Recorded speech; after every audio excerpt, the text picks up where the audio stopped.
Assalamualaikum warahmatullahi wabarakatuh. Perkenalkan, nama saya Nika Nanggola Saputri.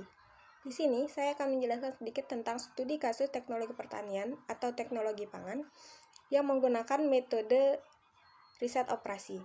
Sebelumnya, saya akan menjelaskan sedikit pengertian dari riset operasi itu sendiri. Secara harfiah, definisi riset operasi terbagi ke dalam dua suku kata, yaitu riset dan operasi, di mana riset merupakan suatu proses yang terorganisasi dalam mencari kebenaran akan masalah.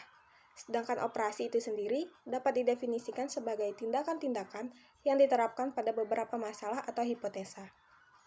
Dengan kata lain, riset operasi ialah metode yang digunakan untuk memformulasikan dan merumuskan sebuah permasalahan sehari-hari, baik itu mengenai bisnis, ekonomi, sosial, ataupun bidang lainnya, ke dalam suatu pemodelan matematis untuk mendapatkan solusi yang optimal.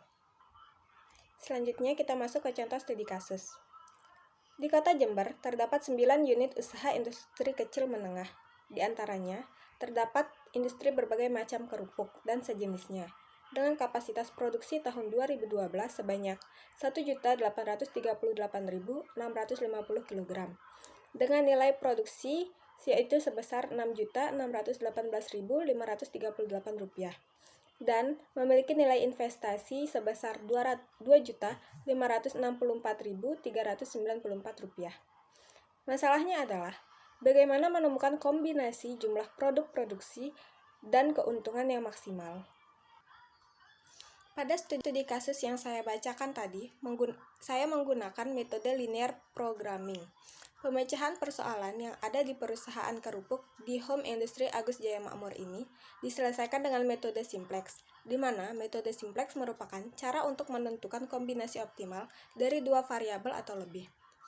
Prosedur simplex dalam membangun model dari formulasi persoalan di perusahaan kerupuk di Home Industry Agus Jaya Makmur Mangli Jember yang akan digunakan karakteristik yang bisa digunakan dalam persoalan program linear, yaitu yang pertama, menentukan variabel keputusan akan digunakan dalam menyelesaikan persoalan di Home Industry Agus Jaya Makmur Mangli Jember. Yang kedua, yaitu menentukan fungsi tujuan atau objective function adalah fungsi yang menggambarkan tujuan atau sasaran di dalam permasalahan linear programming yang berkaitan dengan pengaturan secara optimal sumber daya untuk memperoleh keuntungan maksimal atau biaya minimal. Nilai yang akan dioptimalkan dinyatakan sebagai Z. Yang ketiga, yaitu merumuskan fungsi batasan dilakukan untuk menentukan batasan yang membatasi faktor-faktor produksi. Komposisi tepung tapioka per 1 kg kerupuk. Dan yang keempat, yaitu mengkonversi dalam bentuk persamaan. Memformulasikan fungsi tujuan dan constraints ke dalam matriks. Dapat dilihat pada tabel pertama, yaitu keuntungan per kilogram dari masing-masing jenis kerupuk.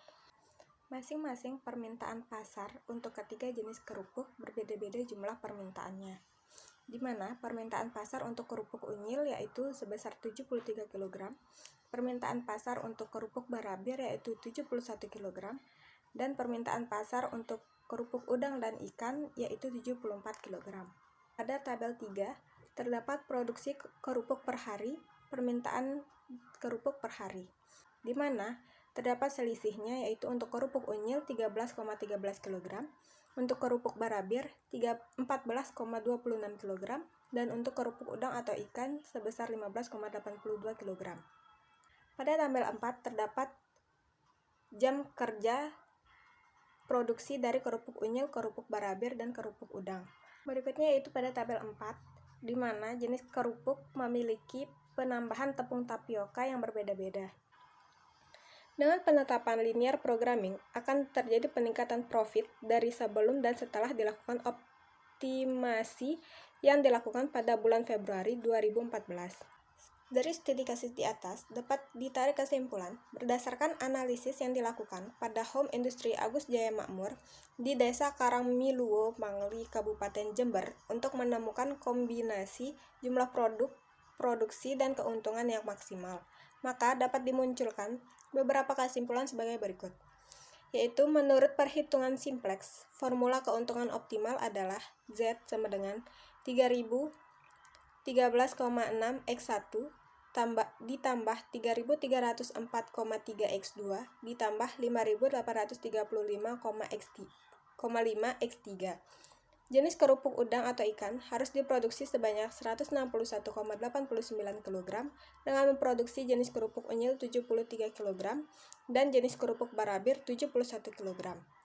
Serta didapat selisih keuntungan dari sebelum dan setelah dilakukan optimasi sebesar Rp512.882,1. Sekian dari saya, jika ada kesalahan mohon dimaafkan. Wabillahi taufiq wal hidayah. Wassalamualaikum warahmatullahi wabarakatuh.